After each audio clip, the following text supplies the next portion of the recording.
Recording in progress. All right, I'll call to order the Planning Commission meeting for the City of Oregon City, July 8th, 2024. Staff, call the roll, please. Commissioner Bob LaSalle. Here. Commissioner Brandon Dole. Here. Commissioner Dirk Schlagenhofer. Here. Commissioner Carla Laws. Here. Commissioner Daphne West. Here. Vice Chair Paul Espy. Here. And Chair Greg Stahl. Here. I'll move on to approval of the minutes. Want to have discussion or a motion? Move to approve. Second that. Minutes. Okay, motion's made and seconded to approve. Any discussion? All right, call the vote, please.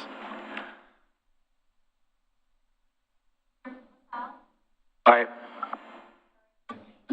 Commissioner Dole. Aye. Commissioner Schlagenhofer. Aye. Commissioner Laws. Aye. Commissioner West. Aye. Vice Chair Espy. Aye. And Chair Stoll. Aye. Unanimous. Excuse me.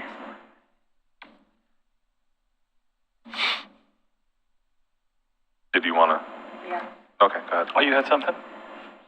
I should have done it before we voted, but, so who's doing the minutes now? Those were really, cogent. Kay is doing the minutes for us. Wow. Yeah. Yeah, I mean, you could really tell what happened at the meeting. It was great. It's too bad she's I will not here to pass hear it on that.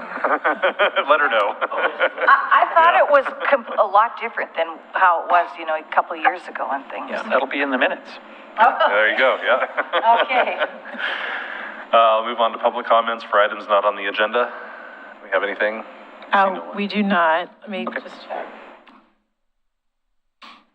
No, we don't have anyone online either. All right, well, we'll move on to discussion item, Park Place Concept Plan Code Refinements. Continued discussion. Good evening, everybody. Thank you for your presence here this evening. I hope you had a lovely July 4th extended weekend, if you're able to, and got out of the heat a little bit. So this evening, we're continuing on with our discussion of Park Place Concept Plan, Clear and Objective Code Amendments. Tonight, we are covering 3 more chapters and kind of wrapping it up, but we are going to have one more meeting of a discussion-y nature before we go back to the city council, and I'll show you the next step slide after I go through this. So tonight we're discussing 3 sections of code: 16-12-026 Street Design Alleys, which is a small section. We'll be discussing the low-density residential district. Basically, the revisions to that one are very similar to the revisions you've already seen for the medium-density residential districts. And the biggest item this evening is our going over the public park, open space, and trail dedication standards. We'll also be talking briefly, we'll be revisiting the Johnson Economics report and touching on that briefly at the end and getting your feedback on that. Let's see.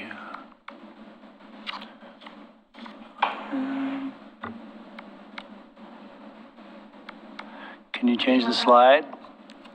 What's that? Is it? Yeah, I will need you guys to, it's not manually, maybe it is now. And now it will, it just took a while. You want that one? Yeah, background, thanks, great. I'll just tell you in advance because it's not working. So as you know, the Park Place Concept Plan was adopted in 2008, and we did some code amendments back then to implement it. We adopted comprehensive plan designations and zoning code and text amendments back then. But since that time, there's been a lot of changes to housing rules, and also we've had development up in the Park Place area that has or at least development proposals that have necessitated that we look at the code for clear and objective criteria in its entirety for needed housing. So that's what we're continuing on with. Next slide. Next. The commission has identified 11 elements from the concept plan that were very important and which are guiding our additional code amendments. Some of these elements were codified and some were implemented through design standards. And some were envisioned to be implemented through future zone changes to the zoning map. We also did adopt various infrastructure master plans. For example, the 2013 Transportation System Plan and the Stormwater and Grading Design Standards to implement some of these elements. Next slide. So, jumping right into the code, on section 1612.026. Chapter 1612 is our public improvements standards. It applies to residential land development. It applies to commercial land development, multifamily development, anything that requires public improvements. And within that section of code, there is a lot of discussion of street standards, such as street sections, etc. And one existing section of that code is the alley section, which states that in the concept plan areas, Park Place, South End, and Thimble Creek, the alleys are required unless there are other permanent provisions for private access to off-street parking and loading facilities approved by the decision maker. They're required in the R5 district, the R35 district, the R2 district, which is our high-density multifamily district, and the mixed-use zones, including the neighborhood commercial zone. And we've run into situations where it was not clear when alleys were required or when they weren't. But we did hear a lot of testimony from both sides of this argument, and we hear from developers who are concerned that requiring alleys in steep slope areas requires a lot of grading and potentially takes away developable area and makes their products, housing types, difficult to access and sell. So there's that argument. And then we heard also from the neighborhood association, Park Place, that they want those alley standards adhered to no matter what, because that's what reinforces the design standard for residential development in that future neighborhood, with homes that are facing the street, with primary access in the back, makes for a much more pleasant streetscape, safer for pedestrians, more room for street trees, et cetera, et cetera. What we've drafted here is a standard that allows an applicant to get a modification from the alley requirement if their development is either located in the Natural Resource Overlay District, which is the district that protects streams, habitat, and water resources, or within the Geologic Hazard Overlay District, which is the steep slope and landslide overlay district. There are some potential other situations, which we did not codify yet, where it might make sense to offer a waiver from this alley requirement. And I'll just talk about that because I was just talking to Carrie about it now, and I've talked to Quill about it before. But in Park Place, you have existing low-density subdivisions with their rear yards facing the concept plan area. And it stands to reason that a normal development pattern would have new rear yards facing existing rear yards. And if you have an alley requirement in some of these areas, then an alley is going to be required in that adjacent to that abutting existing rear yard, if there's no topographic or habitat constraint. And so that may be another third situation where we want to offer a clear and objective waiver to that alley requirement, because rear yards are not going to want an alley directly abutting them and that sort of in there. And instead, what you would have there is a rear yard for an residential. And most of the time, that's about 20 feet. So that process of modification is codified already. It's a type 2 public improvement modification, and an applicant would request that as part of a land division or site plan and design review application. Based on the red lines that we saw there. Next up is the dimensional standards table. This is basically the same revision we discussed before for medium density. Includes a new setback requirement between existing dwelling units outside the concept plan boundary and new dwelling units within the plan area. So that's a 40-foot setback between principal dwellings, not from accessory structures. That's to buffer and provide space for green edges and to transition the area there. This table is also modified just to indent some of the existing setback requirements and make it easier to read for porches, ADUs, and cottage clusters, but there's no changes proposed to those setbacks. Next. Pete, I have a question. Yep. In the table, there's no dimensional standards for R5 or R3.5. Sorry, this is the low density table. So the headings of those, I couldn't quite fit them in and still have it readable, but there's 4 columns there. The second, third, and fourth columns are for the zone districts, which are, what are those going to be? 15, 15. Well, the first columns are 10. R10, R8, and R6. Exactly. And Sorry.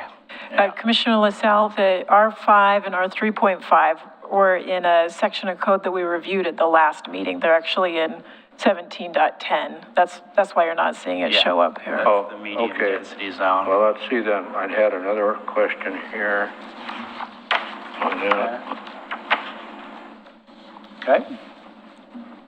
Next slide. I think Commissioner LaSalle was still looking for his. Minimum rear yard setback shows 20 feet. 20 feet. Except, do we need the word except in there? Well, that was for the other 3 rows below, which are added. So we do, I believe, but it's meant to be 20 feet for single-family detached, and then 15 foot for the porch. Maybe Yeah. to make it more clear, maybe that except should be put in front of porch, ADU, and cottage cluster. Yeah, okay. That includes right down on all. Yeah, we'll make that clearer. Okay. And, let's see here. Page 14.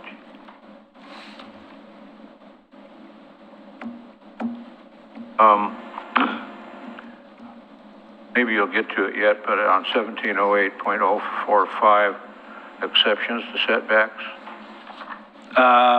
No, go ahead and, I don't have anything on that one.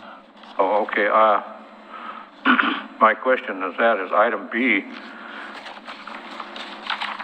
states the required rear yard setback is not necessary. And my question there is why not? So that's referring to a through lot, which, Yeah, so a through lot has the same setback on both sides, 20 foot and 20 foot. So if you have a street on both sides. Oh, I see, okay, Yep. gotcha, okay. That's all I had, thank you. Okay, thanks.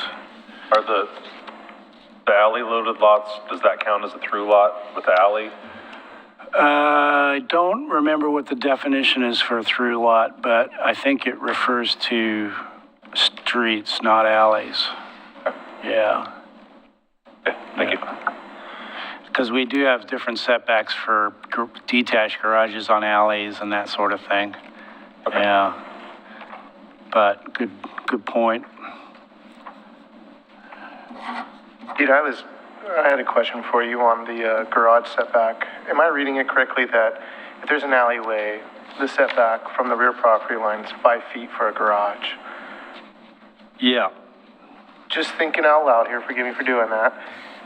Staging of a vehicle, right? If I've got the garage 5 feet back from the alleyway, where would I stage a vehicle if I'm not parking it in my garage? A lot of places in Portland where you have the alleyways, at least the ones that I've been, that car that's not on the street or not in the garage consumes a lot of that alleyway. Then it loses all of its effectiveness. Mm-hmm. I was curious if we've looked at, a typical lot or a typical structure with setbacks. Yeah. At some of those. It's been an issue when the garage is, usually it's a question of lot depth. And we have gotten in a situation where somebody would pour a pad on the side of their garage instead and park there. But yeah, they're kind of obligated to park in the garage unless you've got if you got a particularly deep lot with a townhome on it, you can fit in a 20-foot garage. And I believe we do allow yeah. I was just thinking with the detached garage, you might, 20-foot setback, in my mind, might not be bad. Maybe there's a middle ground so that you can get that driveway in front of the garage. I know that creates Like- some oddness on the front yard, right, with the detached. What would be better, like a 10 or 15 foot? Standard parking spot's gonna be in that. Yeah, it's gonna be 18 to 20, yeah. Okay. Just food for thought. Sorry Yeah. for doing that. before you move on, I did find the definition for through lot. The definition is through lot means a lot having frontage on two streets that are not alleys. Specifically calls out alleys. Thanks. Okay, so we'll look at the alley setback requirement for the garages. Yeah, And real quick, I'm assuming you guys have a definition of what an alley is. we do. Okay. Yeah, it was a few slides ago, I think. Okay. The private land with a public easement or something to that effect. Well, we do have a definition in the code. Aquila, can you look that up? I don't have to see it, but I believe you. Pardon? If you say you do, you do, but I Oh, okay. You don't have to look You it don't up. want to hear it? Spend all that time doing that. All right. Yes, there is a definition. Okay. I'm happy to read it if you want, but there is a definition. I believe you. Okay. All right. More than 20 feet wide. 20 feet, and that's it. Okay. Provides access to property other than the front. All right.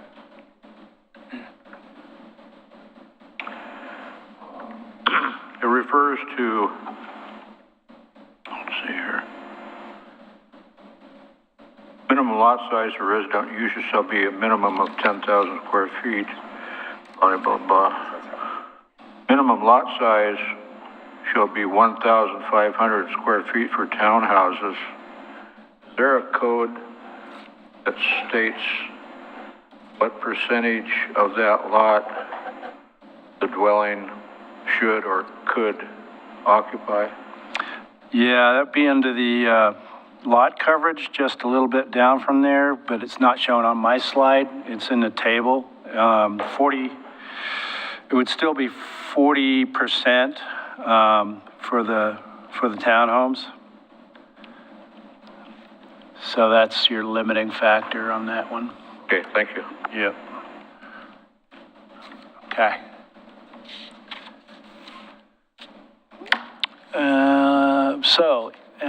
The additional standards for park places is what we're talking about.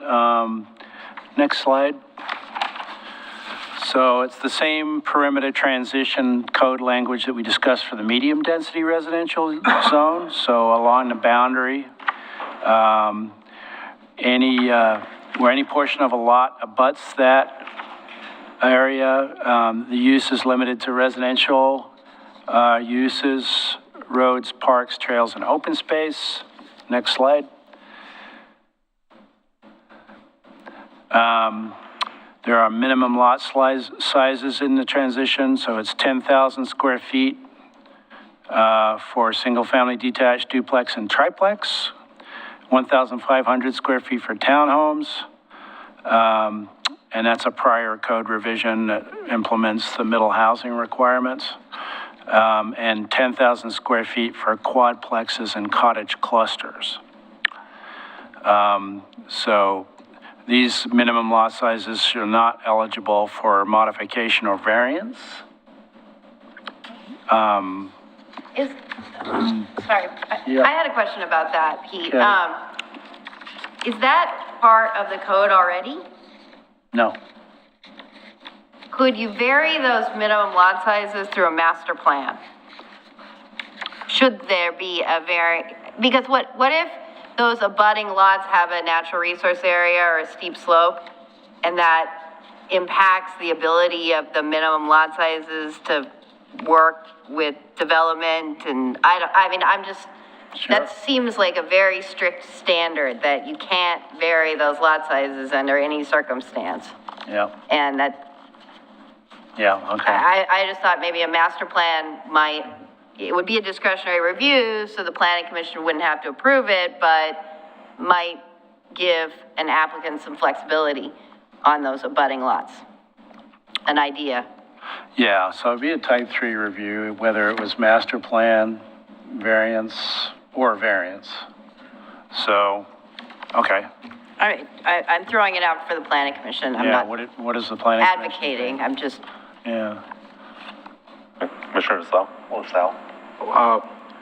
That statement of, where did it go? Can't change the variance. There we go. The minimum lot sizes, blah, blah, blah, shall not be eligible for modification. So that's a pretty clear and objective. it's clear and Standard. objective, it's just might be a little too strict. Yeah, and I agree. But whatever replaces that line would have to be very carefully worded to make sure it was clear and objective.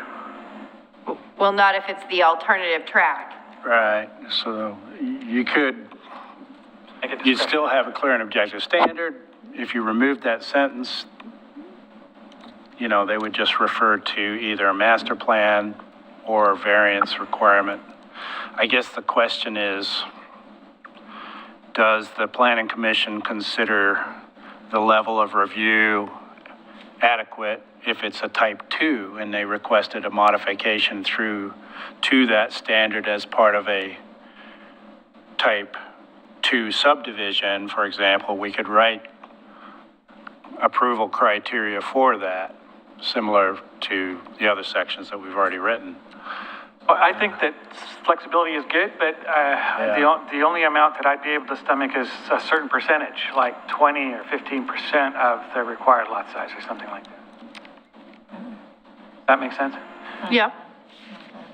Paul, do you think there's any merit to tying it to topography, slope, geologic hazard? Like, if I've got a lot and that, a row of lots and that last one has some steep slope, and I could get a unit on there, regardless of the size of the unit and lot, the topography is driving it. From a developer standpoint, one more unit, regardless of size, is better versus not having that additional dwelling. Is that? anything can be done with the right amount of analysis. It just depends upon how much we're willing to do.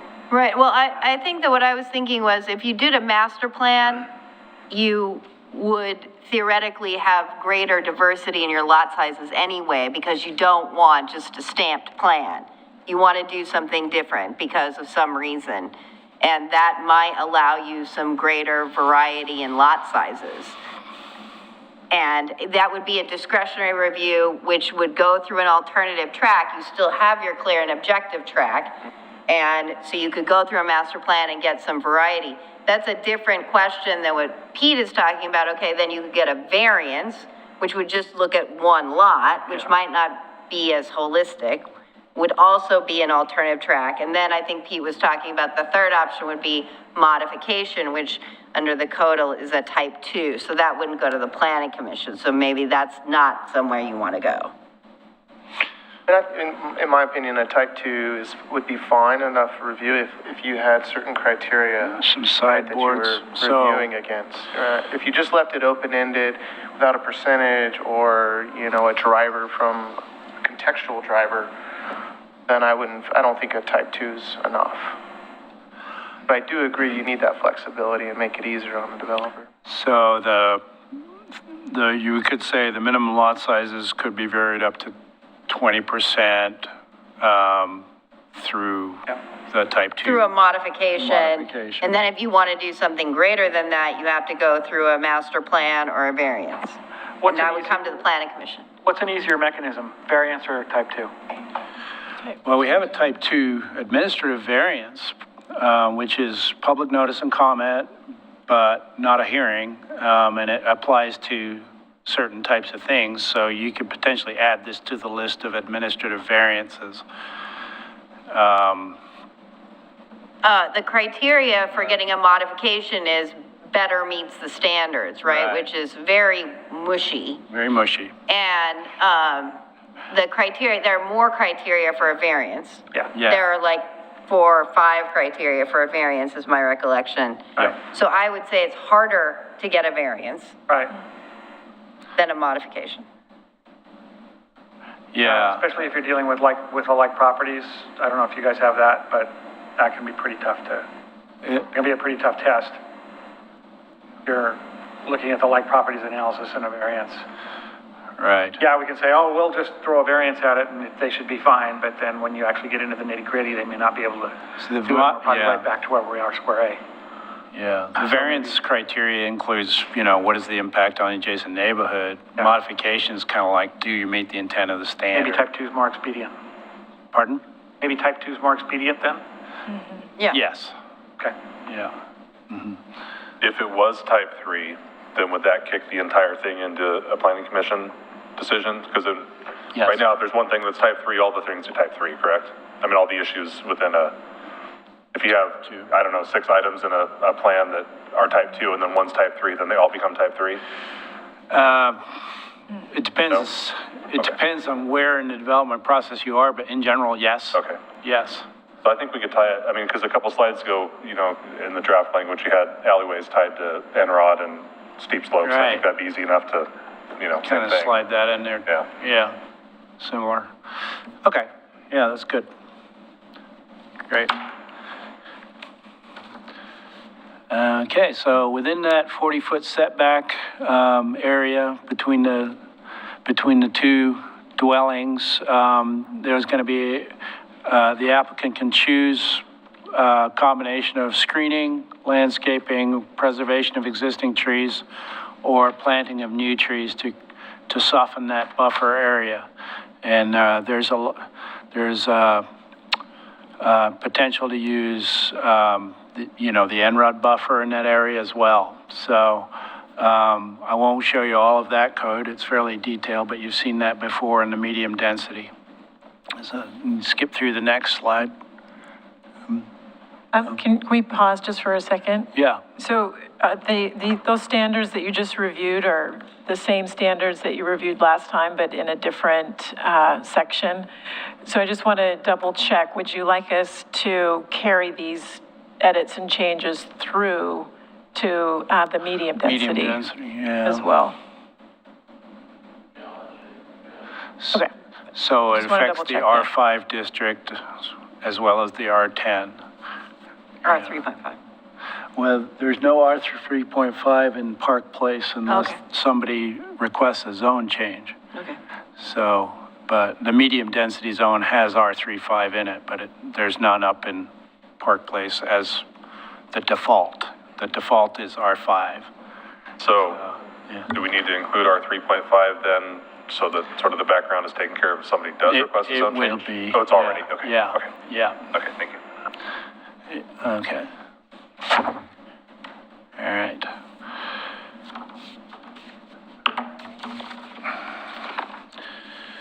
So next, we're talking about the new section, open space, trail, and park dedications. And this is fairly new territory for me. I've looked at cities of Sandy, Gresham, I looked a little bit at Portland, Wilsonville has a lot of planned unit developments, so a fairly complicated code there. But where we fell in with this section is we wanted some clear and objective standards that were fairly simple to implement. I don't know if there's nuances they need to be just yet, but we're going to work through them. And I think the parks dedication piece that we're talking about first will make fairly good sense. The open space piece will make fairly good sense. The trail piece still has some work to be done to it to make it really, really fit. So Park Place concept plan calls for an 8 to 10 community park in the North Village area, and a 3 to 5 acre neighborhood park in the South Village area. As with critical road infrastructure, city is constrained in its ability to exact park land dedication and improvements.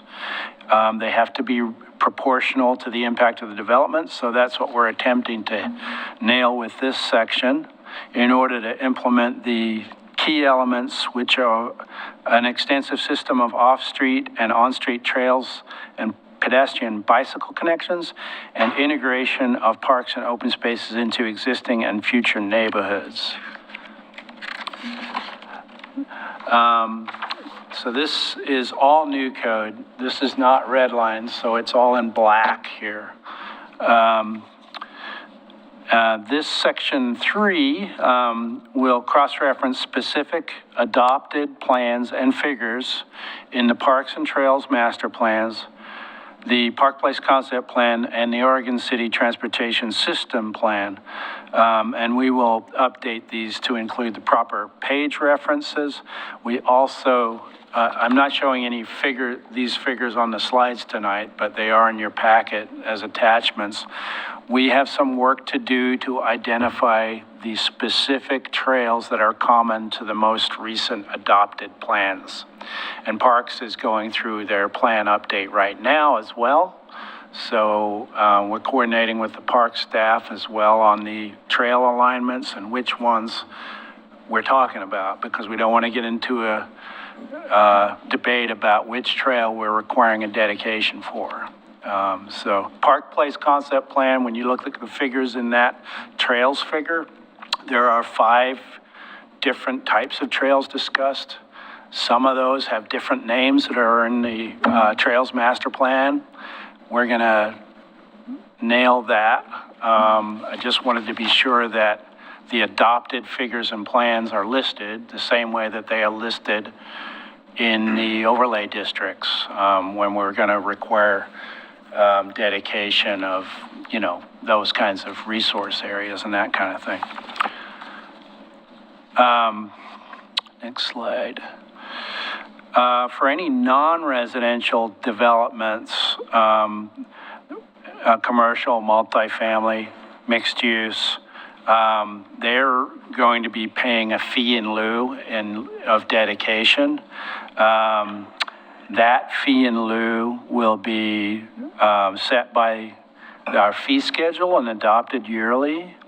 It can only be used by the city for park, trail, and open space acquisition and interim site development. And that is going to be paid with a certificate of occupancy normally. This allows more flexibility for the city and a non-residential developer to balance park needs with the complexities of site planning. It would be up to the Parks Department to work with the developer to determine how these fees in lieu are going to be used, and as opposed to a residential subdivision where it's going to be more straight-ahead dedication. Any comments on that one? Okay. For residential park dedication, we're looking at adopting a formula to determine the minimum acreage of land to be dedicated, and that's going to be based on a household type, which is in the code. We can think about changing that to reference a current census household type, or if you wanted to do that. But we're in Thimble Creek and Park Place, they use the same number, 2.6 persons per unit, dwelling unit, times the number of dwelling units proposed, times 4 acres divided by 1,000, and that works out to, what was the amount? I forget what it was, but here's my example, sorry. Yeah, so, for example, a 50-unit subdivision, the total dedication would be about a half acre. And that would be the amount of land dedicated to the city on a final plat or through some other method. And if the applicant decided to phase the development, the amount of land would be dedicated with each phase. Now, we don't typically phase subdivisions, so that's going to be something they would have to do within a period of 5 years, usually. There is, for smaller subdivisions, we have done, well, I think Sears Farm, for example, was about 99 lots. It was done in 2 phases. That was a master plan, which is a discretionary review. So we got to think about the phasing piece from a public improvements perspective and how the Public Works Department is going to administer the construction of the public improvements. And, that's going to be a lot of details that the engineering department is going to work out on the back end after land use review. So if future development's so piecemeal that it precludes dedication of the minimum amount of required parkland, the city would have to be prepared to buy whatever remaining pieces are necessary using fee in lieu or through negotiation or eminent domain if necessary. Next slide.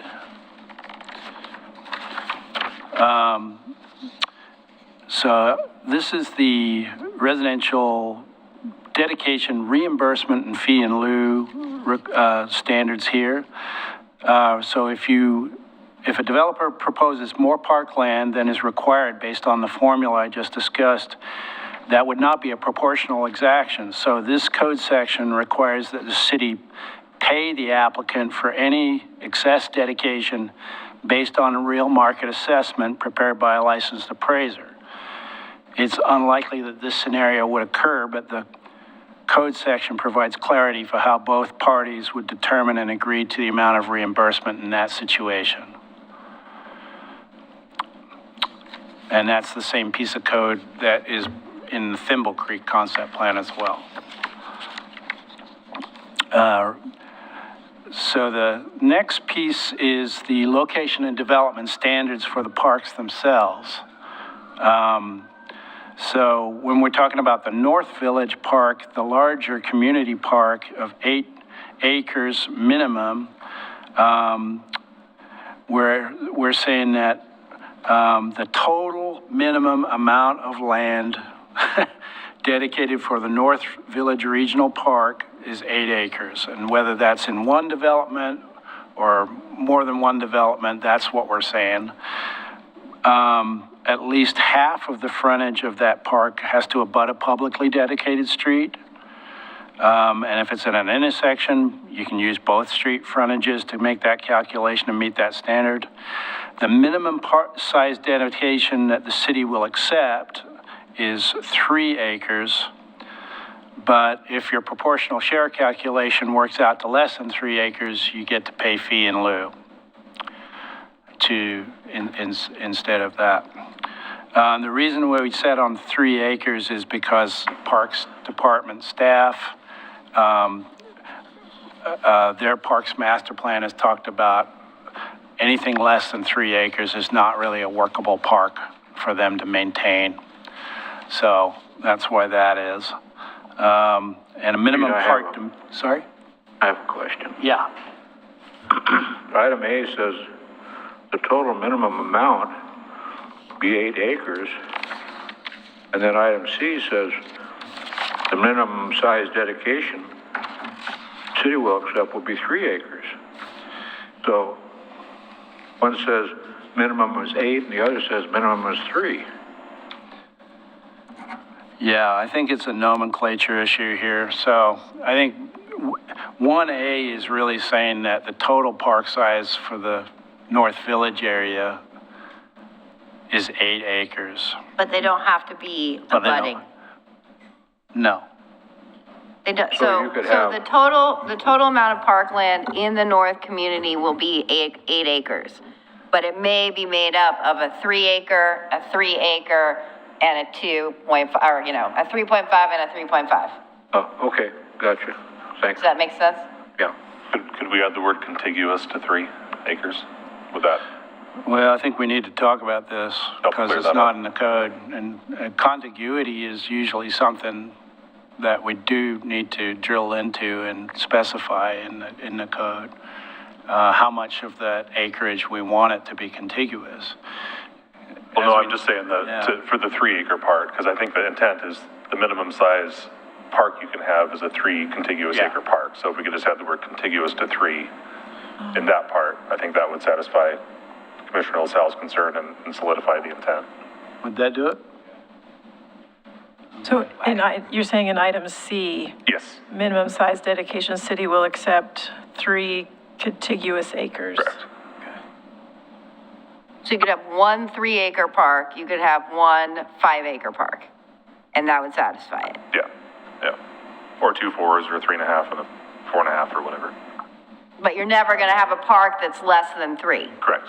Which is, Freestanding. I know. Which is that's the minimum the city which will accept anyway, except for in the next section. Right. Based on the map, we set a minimum park direct dimension width and depth of 500 feet. And a requirement that it be connected to the regional trail system and available for use by the general public. The South Village Park is a neighborhood park, 4 acres, total 4 acres. The minimum dedication we would accept is 2 acres, except if it's less than 2 acres based on the calculation, it could be paid through fee in lieu. This is a rectangular park on flat property, so the minimum park width is 400 feet, minimum park depth 200 feet. And in this case, we're requiring that 3 acres have a slope no greater than 10%, and that's to allow for active recreational use on that smaller part. Can we go back a slide? I'm sorry, I had a thought on that 500 by 500 size. Okay, Does it say or does it say 500 by 500? where? I think it was a previous slide on the size. Oh, the North Village Park? Yeah, the size requirement for a park, it said 500. How am I not seeing it now? Item D. Item D, Yeah, line D. park dimension width and depth 500 feet. Is that per direction or what does that mean? Yeah, okay. I guess east to Because west, 500 times 500, east to that's west a and lot of north to acres. south is what I was, cardinal directions was what I was intending to say, but. So yeah. it'd be like 200 by 300? Well, let's look at that slide up there, it's kind of I would, It's like 6 acres. Yeah. I'd measure that, across the longest axis. But, we'll clear up that language so that it specifies. The language is confusing. Yeah. Yeah. We don't want any dimensions smaller than 500. Which direction could be, If you have Any if you have a 500 foot by 500 foot square, that's 6 acres. Yeah. And so if you don't want any dimension less, then your de facto 6 acres, your minimum size. I think it's an either Well, or, right? It's a either your separate width, minimum. either your width or your depth need to be a Use- minimum of 500. but it says width and depth. Yeah. No, I know that, but I think the intent may have been as long as one of those Okay. dimensions is 500, you feel that gives you adequate Yeah. space. Oh, I see what you're saying. So it could be depth, width, or depth. Then you could be 10 foot by 3,000, it's, gotta give it some dimensional standards, but the 500 doesn't work. Okay. Unless we're talking about the diagonal, the hypotenuse, are we, but then you still don't really I allow think the 20-foot we probably strip. change the standard to say no dimension less than 500 square feet. Well, if you Yeah, make but then it- you're gonna have a 6 acre park. Yeah, then you're gonna have a 6 acre park. But wouldn't you have a separate requirement for acreage in this? No. The physical dimensions of 500 feet by 500 feet in a square is 6 acres. Oh, because That of the comes out 3 to 6 acres. acres. Yeah, okay. All right. So if you're gonna have a 500 foot in one dimension, you're gonna have some, whatever makes 3 acres, 250 roughly. 250 feet? Yeah, that'd be, I mean, if you were to go Yeah. draw a rectangle, that would be a 3 Close. acre rectangle. Yeah. Yeah, pretty close. Okay, I don't know what the numbers need to be, but I think they need to be clarified a bit. Yeah, Don't have to do that Fair right now, enough. So I think Looks strange. we'll follow Okay. up with park staff about what they Okay. believe the minimum requirement should be. All right, thank you. yep, Mr. Walters? yep. I'm wondering why in the South Village they can have 2 acre parks when I know the city, doesn't like those, what they call a pocket park. So why is the exception for that? Or at Thimble Creek either. I mean, basically the city doesn't want them unless it's a developer maintained park, but I think we're talking public parks, aren't we? Yeah, I recall during the Sears Farm, it was a 2-point-something acre park, the city didn't want it, and so it went to the HOAs, I remember. That's right, that's right. Yeah, so I don't think any of us want that outcome. Yeah. That's just a question, I don't know why. Well, no, the thinking was that the 2 existing parcels where that particular park is are 2 acres each under different ownership. And that's why I said 2 acres, because I wasn't sure that it would work in practicality, like in the north, where they actually own a big chunk, at least 3 acres. And in the south, it wasn't, but you could change it to 3, and that would be right in line. You might just have to wait longer to get it. Yeah, Well, it sounds like it'd be a more useful park. yeah. Well, that's the intent of the 3 acre as far as parks goes. Yeah. Okay. So if we have the 2 acre minimum in the south lot, does that compel the Parks Department to accept it, even though does that requirement in the code supersede the? I don't master know. plan? We can ask them. Okay. Yeah. No, I don't think it's a Yeah. question for them. It's a question of whether this code would supersede their minimum requirement in the Parks Master Plan. Well, yeah, I know, but there's a lot of outstanding questions that we need parks to chime in on as far as the workability of these very early drafts. Yeah, okay. So, Cool. yeah. Yeah, and I think what you're asking, Chair Stoll, is like in level of priority, what takes the priority, the Yeah. code or the comprehensive plan? Because the Parks Master Plan ultimately gets folded into the comprehensive plan, so. Yeah. If they're conflicting, which one is, which one Yeah, it's a decides? good question. Is that a comprehensive plan policy? No, but when the Parks Master Plan Parks is Master adopted, Plan it becomes policy. part of the comprehensive plan. Yeah. So if there's a minimum in there and there's a different minimum in the development code. Yeah, right. Land use code. Okay. And just further clarification, a lot of this language was mimicked on the Thimble Creek language, and the Thimble Creek has a minimum size of 2 acres, so we were working with some of that. They have a South Central Open Space Neighborhood Park that had a minimum of 2, so that's where some of this language is coming from. The difference is that because of the Cirrus Farm, we're all now aware of that minimum where we weren't when we did Thimble Creek. We're now, as a commission, aware of the 3-acre minimum because of the previous development. When we did Thimble Creek, we didn't know because nobody talked to parks and, you know. Yeah, that makes sense. Okay, So thank that's you. more code update.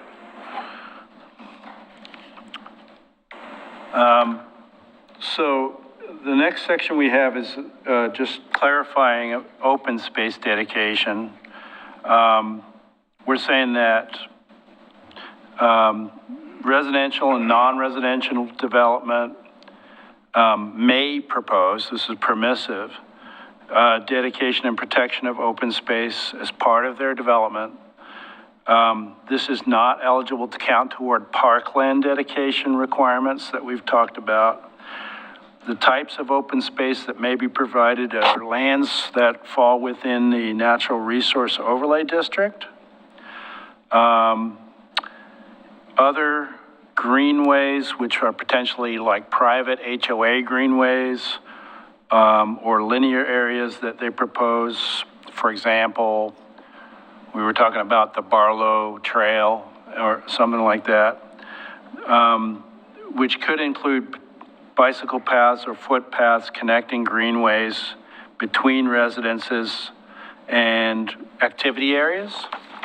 It could also include tree protection tracts in our tree protection code, lands located beneath power line easements that is privately owned and maintained, but provides for public access and use, and public off-street pedestrian and bicycle access ways. And those are a very specific type of thing for subdivisions where you have an excessively long block, longer than our maximum block standards of 550 feet.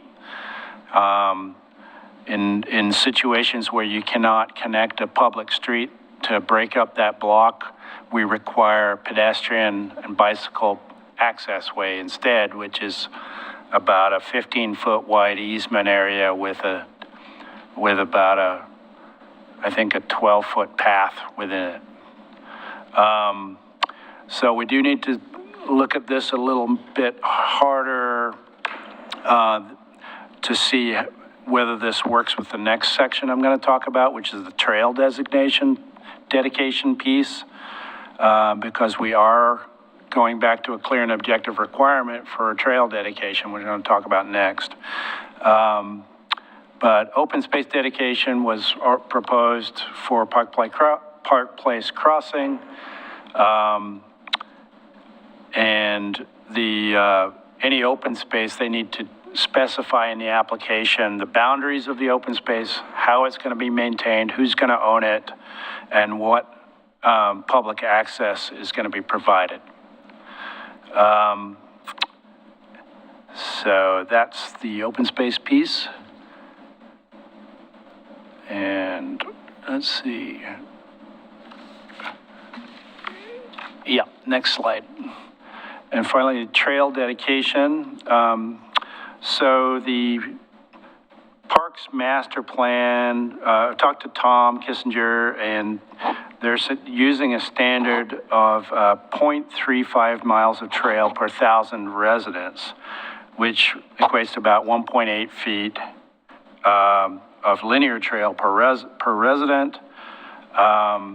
So for the example of 50-unit development or 50 with an average household size of 2.5 people, that works out to about 230 feet of trails. The width of those trails, we need to specify, or we would defer to the Parks Master Plan and make some more clear references to their standards in there, than Trails Master Plan.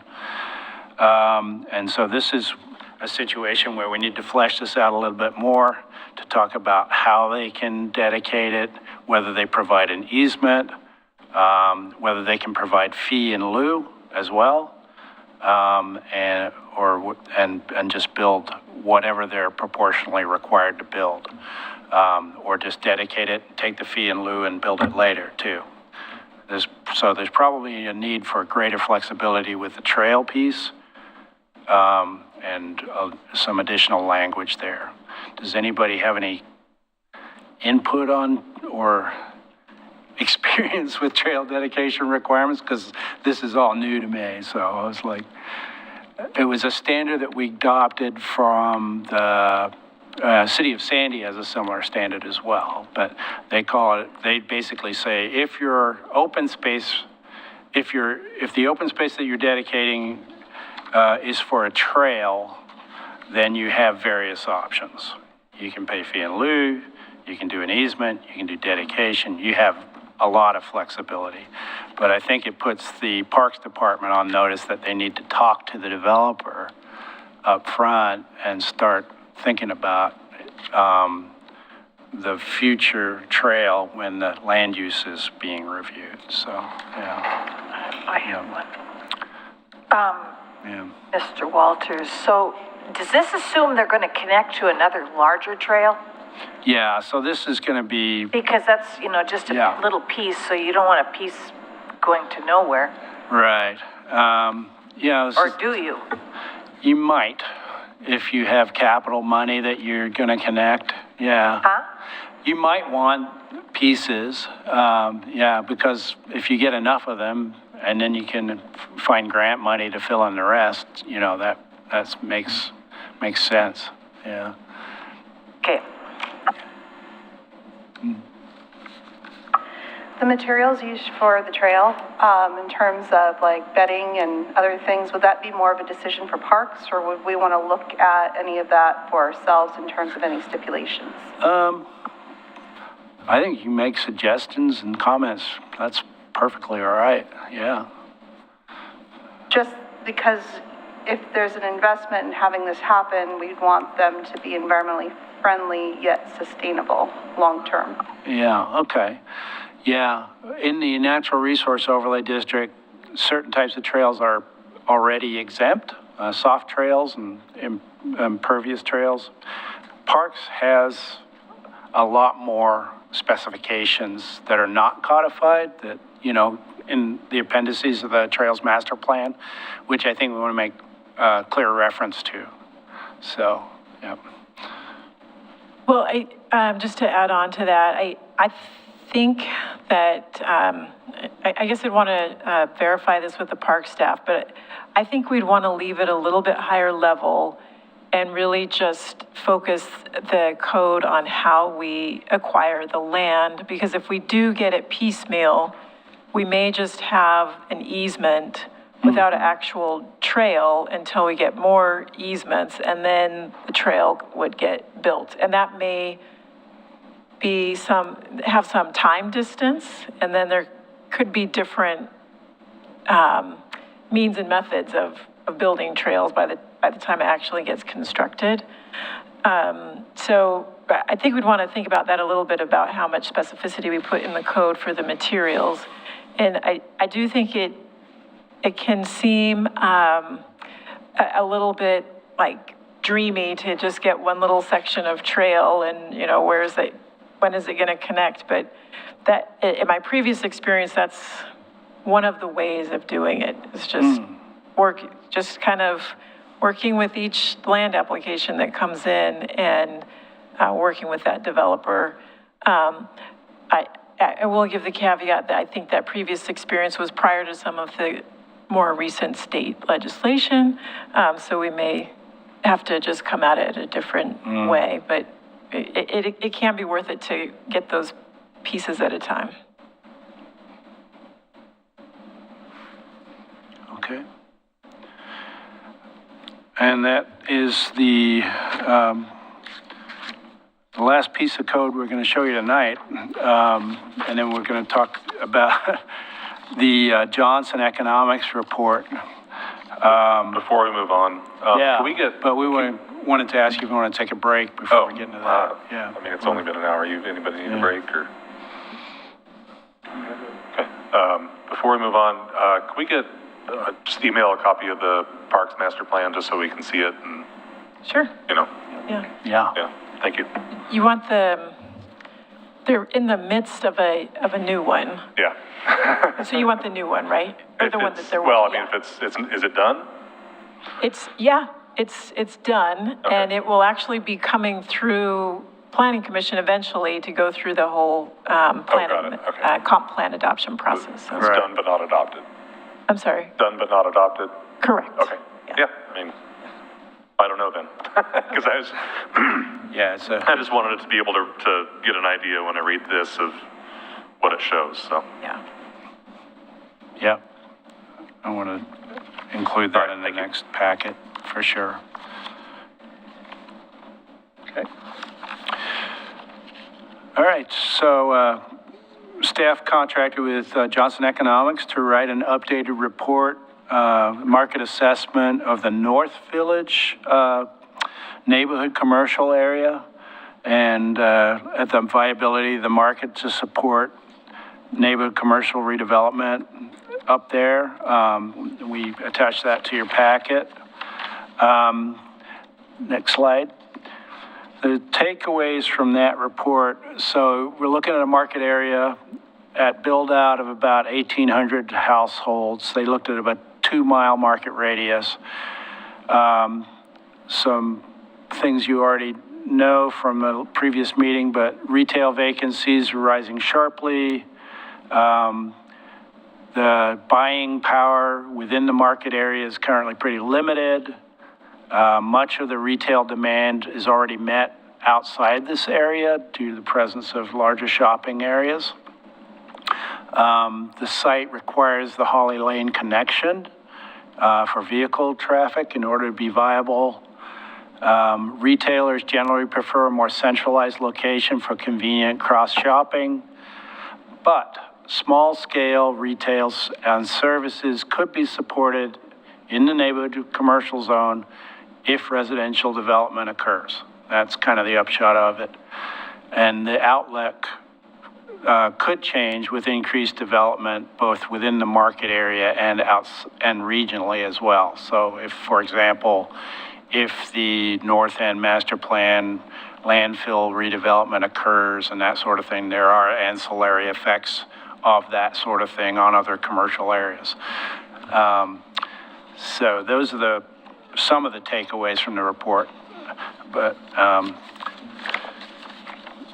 next slide. We also asked them to look at the impact of the draft design standards and existing design standards on the viability of commercial development. So I just kind of briefly summarized these based on what we were talking about. We have a maximum building footprint for commercial of 10,000 square feet. Johnson felt that was unlikely to impact the redevelopment of the area because it's such a small area anyway. All of the other standards, site setbacks, building orientation, main entrances, window requirements, prohibition on drive-through and gas station, minimum building height of 25 feet, minimum FAR, floor area ratio, and parking location to the side and the rear of buildings could all potentially impact the desire of a tenant to locate in the area. That's not unusual. We hear that all the time. A lot of these standards, which are in the site plan and design review chapter, are existing, and they are usually, when you're talking about these neighborhood commercial areas on the north side of Livesey Road, for example, it's about 200 feet deep. So it's fairly deep and can accommodate most of these building orientation and parking requirements because it allows enough space to push the buildings up to Livesey Nade Street and still accommodate sufficient parking and make it a workable space. But they're just general comments that commercial economic analysis is going to, typically say, where does the average tenant want to locate and how much flexibility they want? Well, they want as much flexibility as they can get. So it's not unusual to see things like this. Commissioner LaSalle has a question. I read their report very carefully, and the 13 pages to tell us it's not a viable location. Because on page 1, it says, even when fully developed, the overall level of commercial demand is unlikely to provide much support for commercial space. And then on page 5, it says the site has no visibility from any of these routes, referring to Highway 213, Redland Road, and Holcomb Boulevard, and will require improvement of Holly to have full access to Holcomb or Redland. So, as I said, it took 13 pages to tell us it's not liable. It's not likely to be developed commercially, and so for those reasons, I don't know if we have the power to eliminate that commercial area or not. Well, my takeaway from it, because, they're both villages, both of these north and south villages are talking about some commercial core activity area, neighborhood level uses. They're talking about a walkable area of about quarter-mile radius is how they set out, the concept plan, and they did that market analysis. They said back then that it would take rooftops and residential development to make that area viable, and they're still saying that now. But this is a common approach that we used for the concept plans because they did require that we try to envision a complete community, at least with some ability to walk and get your needs met without getting in your car. And that's the whole point of the neighborhood commercial, small-scale commercial zone. I think it said in the concept plan for 2008 that it would take some time for that area to redevelop, but it doesn't. So the question on the next slide is,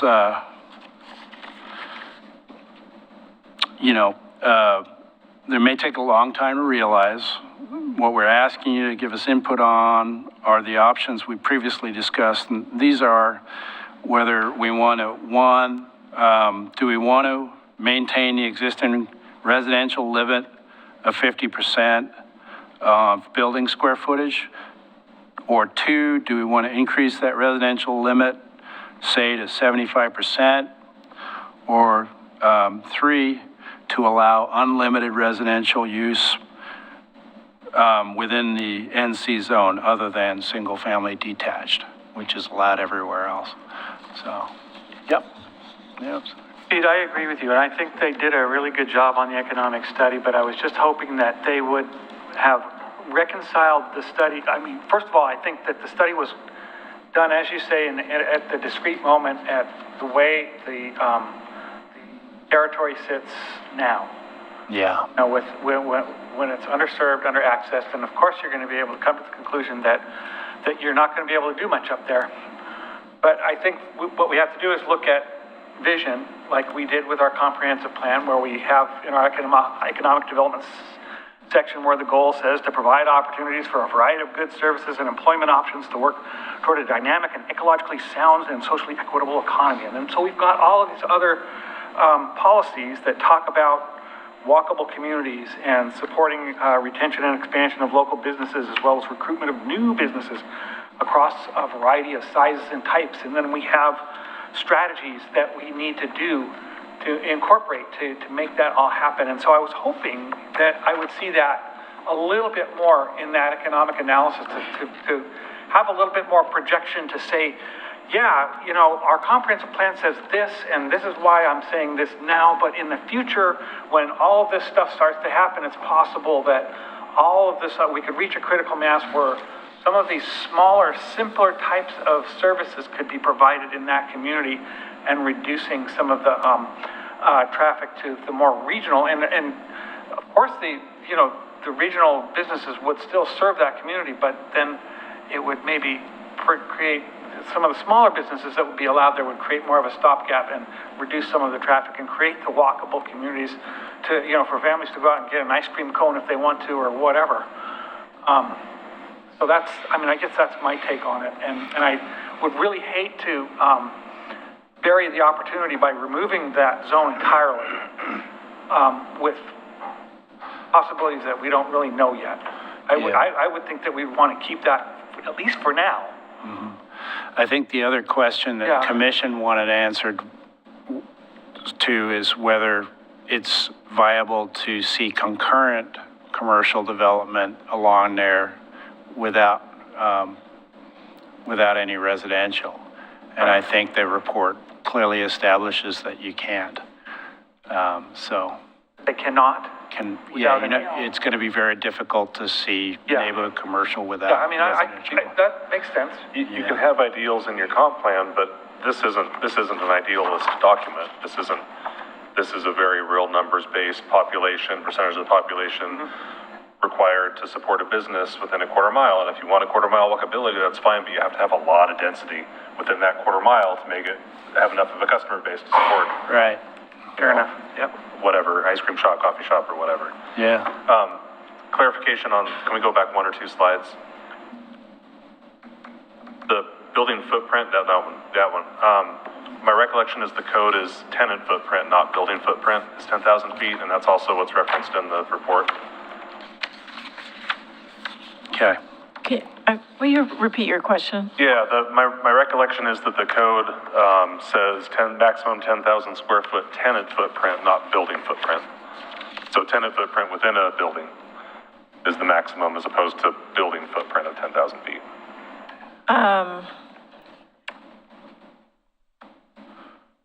Okay, let's see. All uses permitted to a maximum footprint for a single tenant, 10,000 square feet. That's what Johnson wrote in their report, but I don't have. So the code section is, let's see, any use permitted in the mixed-use corridor, provided the maximum footprint for a standalone building with a single store or multiple buildings with the same business does not exceed 10,000 square feet. So a standalone building with a single store can't exceed 10. So it's kind of, the way it's written, it's both of what you're saying. Okay. Depending on the situation. Gotcha, okay. So if it was multiple tenants, it could be more than 10,000, but only no tenant could be more than 10,000 within Right, that building. I think that's what the code's trying to get at, yeah. Okay, thank you. Sorry, carry on. I just wanted that's good. Thank make you. sure I remembered that correctly. Yeah, it's more nuanced than the bullet, that's for sure. Okay. Next steps, July 22nd. Okay, can we go back just for a second? Yeah, sure. So we've heard a couple of different, I think we've heard 3 different sentiments. Eliminate neighborhood commercial, keep some commercial, and somewhere in between, I think. So I don't know if you want to spend more time tonight on that topic. It could be helpful if you have some feelings about it. We can always come back to the discussion, but I'm curious if there's other thoughts. I could throw in a few comments. We check another box if you're okay. Sure. I really would not want to throw the commercial zone out the door. Something that was said last meeting, and Bob, you might have said it, just providing the potential, I think is huge. And so I kind of like the middle option of increasing the residential limit. If you completely nix it and say, hey, developer, you don't have to do it however way, you'll never get it. But if we want to provide a community that is walkable, whether it's small coffee shops, little library kiosk, or whatever, I think we need to keep it in there. And I do like the sentiment of providing the potential and just having, tempered expectations on what really happens there and how long it takes.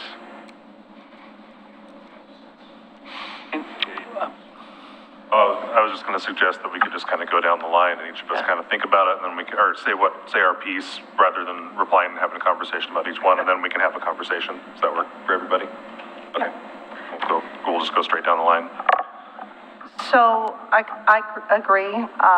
The biggest thing I see is I don't want to lose the opportunity, because here's the thing, if we're looking at more just dense living here, what we're looking at is, the meantime, we have a lot of vehicles.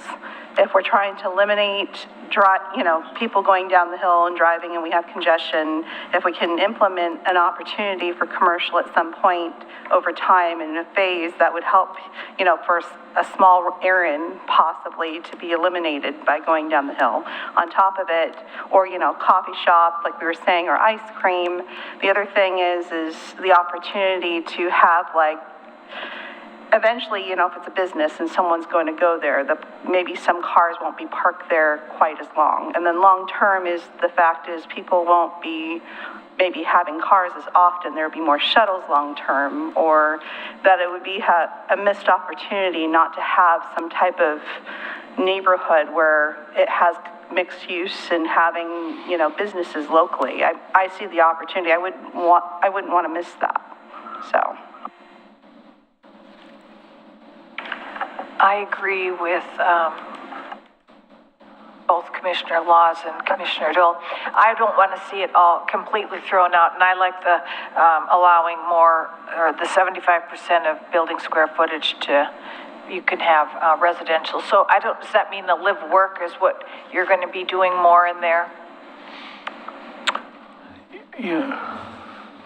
Not necessarily. It could, I guess when I picture live work, it's the same person who has the business and then lives on top. And so this could be, a retail tenant on the bottom and somebody renting a space on top. Okay. So I don't want to miss it all either. It could be more flexible with residential housing. Okay. Yeah, the only thing more depressing than a neighborhood without any businesses is a neighborhood with empty businesses. And, I think maybe the solution is live work units and use the work portion of those as part of the work portion square footage as part of the total, whether it's 50 or 70, 50 or 25 or however we do it. I definitely think commercial should be allowed, how much should be required, I'm not positive on. So I've already said my piece on that, but just to add on to that, it's a lot harder to add that back in if we were to remove it. So I advocate for, of course, leaving it, but as an intermediary, so we are 10 years down the road and we discover that, none of those properties are being built. You could come back in for an amendment to the plan to have either or. You can have R2.5 or commercial on that zoning designation, in the off chance that, they could build the housing units, or they could come back and build commercial on that split zone.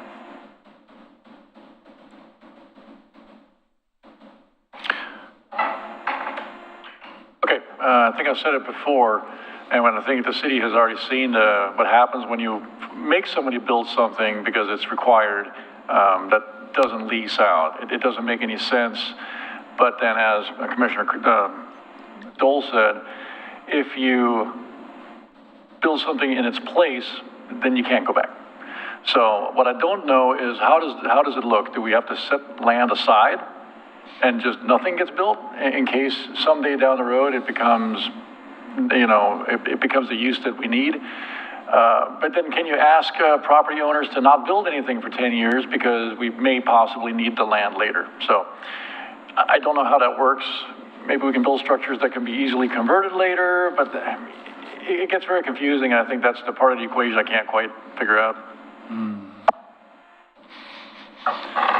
Well, there is currently land that is zoned neighborhood commercial. So I guess that may speak to your first kind of hypothetical. If somebody owns that piece of land and they're not going to develop it that way, it may just take a lot longer to develop.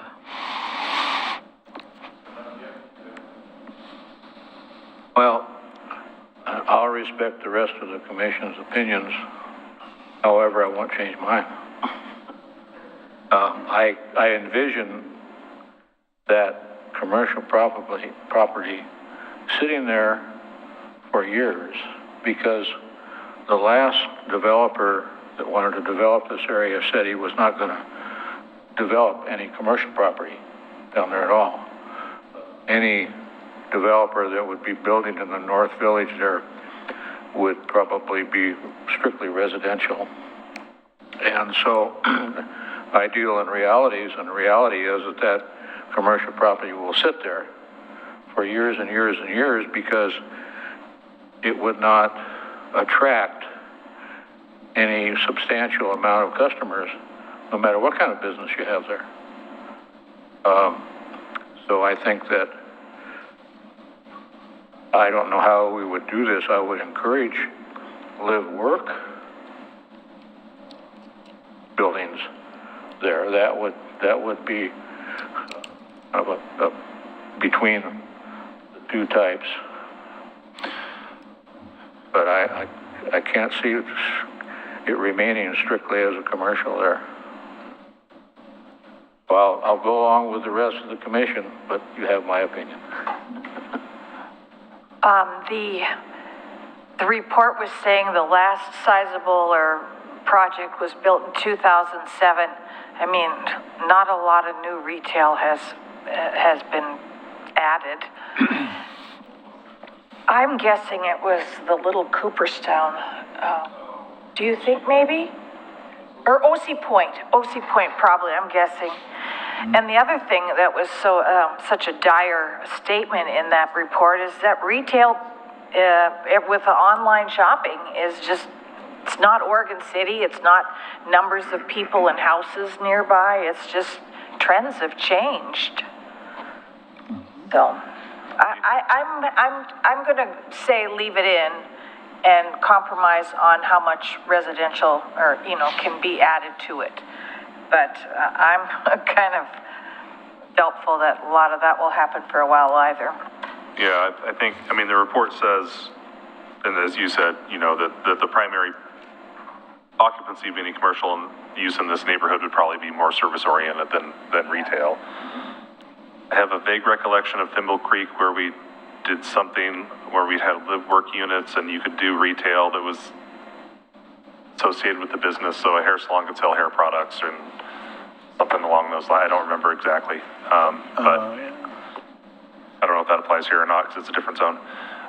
But yeah, I think live work with a person who's a professional and has a professional license and provides a one-on-one service for a person or a couple people, counseling, legal, accounting, whatever, I think is probably the best. And that doesn't really help with a walkable neighborhood because you want the walkable neighborhood. You can walk to your accountant's office, great, but who does that? So, I don't know. Yeah,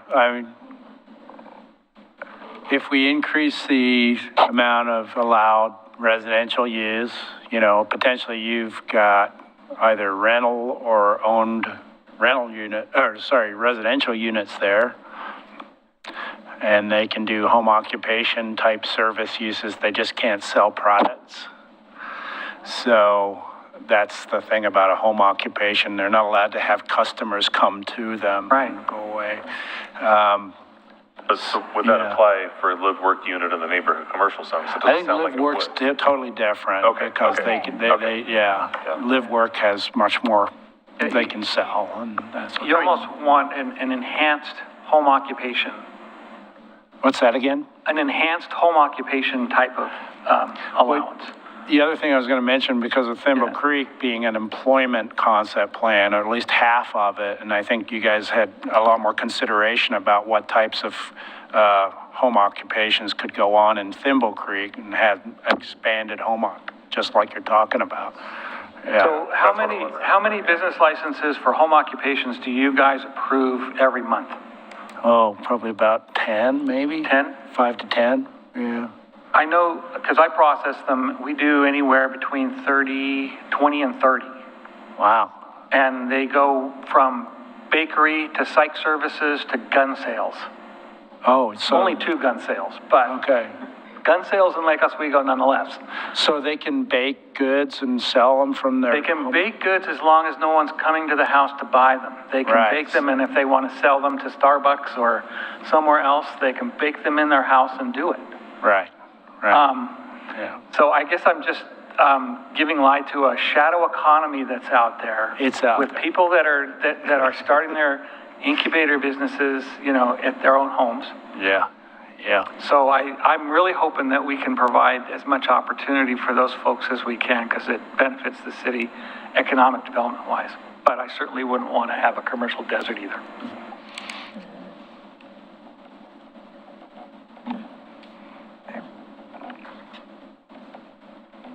I don't recall, did we have something similar in Thimble Creek as far as commercial space or zoning? Or was it just, it was all industrial and employment zoning, right? No, it was an NC zone, but it's specific to Thimble Creek, and I think it has that live work spelled out a little more detail, like you said. I can go look at it. I don't remember. And build that in. But then again, Thimble Creek is a lot closer. I mean, the college and the high school alone will provide foot traffic for, you know, Right, that sort of thing. yeah. Being on Beaver Creek Road too, so. Yeah. Okay. Yeah, Commissioner Chair Stoll, there is in Thimble Creek, different uses that are allowed in the neighborhood commercial area that include artisan and specialty goods production, small scale businesses that manufacture goods. So Right. there's kind of a long list of like specialty uses that are allowed there. Okay. All right. Thank you. So I don't know if you wanted to continue discussing. I think what I'm hearing is maintain the commercial designation, but allow more flexibility for residential. Live work is already an allowed use there in the NC. So it's kind of, you know, landing on what is that right mix.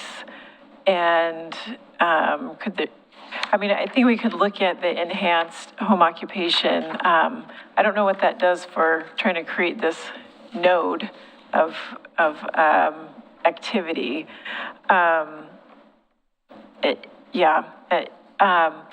The other thing I guess I'd like us to look at, the staff to go back and look at, is we do have a few areas where there have been live work units constructed, but I'm not sure how they've been occupied. So the Timberview Apartments, there are some live work units there, and there are some live work units at the Cove as well. And I think it might be helpful for your conversation if we were to go back and kind of look at how those have been occupied or if they're being used as such. The live work units at the Cove, I believe they came to the planning commission and asked us to remove that requirement, and they converted all those to residential because they never leased one. So I believe we Okay. changed that. That matches my recollection too. Okay. Yeah, those are gone. They have a vertical housing tax credit. So anyway, before I get too far out there in the details, I'll go back and ask a few more questions, because that would, if they have that tax credit, that would imply there's some element of commercial in there, but I'm not sure what it looks like anymore. That's what I remember too. And I remember it was like a 10-minute hearing. We were like, yeah, well, that makes sense. It hasn't been occupied for 3 years. Good. You know. Okay. I don't remember when it was or what the details were, but that's kind of what I remember. 2019. Was it? Okay. Yeah, that was a while ago. Good for you. Yeah.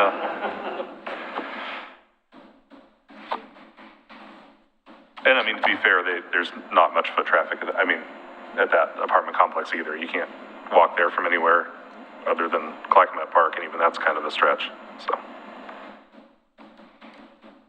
All right. Okay, just looking forward to our next meeting. We'll be incorporating your recommended changes into the code that we've shown you so far, and we'll be coming back with a more detailed trail dedication piece with input from the park staff.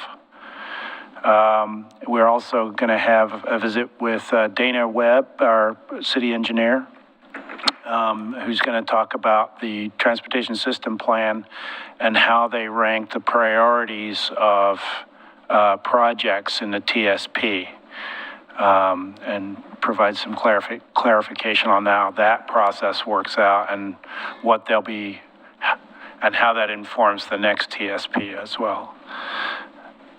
Anything else, Aquila? All right, thank you. Yeah, okay. Any further discussion on that item? Yeah, go for it. Yeah, sorry, Pete, I've been as quiet as possible. One thing I'm trying to clear up, on the smaller developments which never trigger a 3-acre park, because the Parks Department is not interested in small parks, it's fee in lieu, right? Mm-hmm. Okay, what happens if it's a lot of small developments and the fee in lieu keeps building up? Does the city at some point buy land? Yeah, so the SDCs for parks, they can cover acquisition, but they're generally intended to pay for actual improvements for future parks. So we've asked parks to provide some more explanation of how those SDCs are structured, and how they make the decision when they're going to, actually pull the trigger and purchase land and then develop it, because it's a slow process. Okay, Yeah. and I bring it up not because I think it's going to happen in Park Place, but like it could be any concept plan where you say, okay, this concept plan calls for 8 acres, but then the development is so small and piecemeal that you never end up with a park. Right. You at the end up with like the last 8 acres, and then that's the park. Yeah. Because you have to satisfy, what the concept plan envisioned, and the parks never happen. So Yeah. Well, I how think does that work? I'm not sure exactly how the Parks Department makes that decision, but, what we can control in our wheelhouse has to do with, trying to get the right documentation and citations into the code, and having an objective way to calculate a dedication requirement.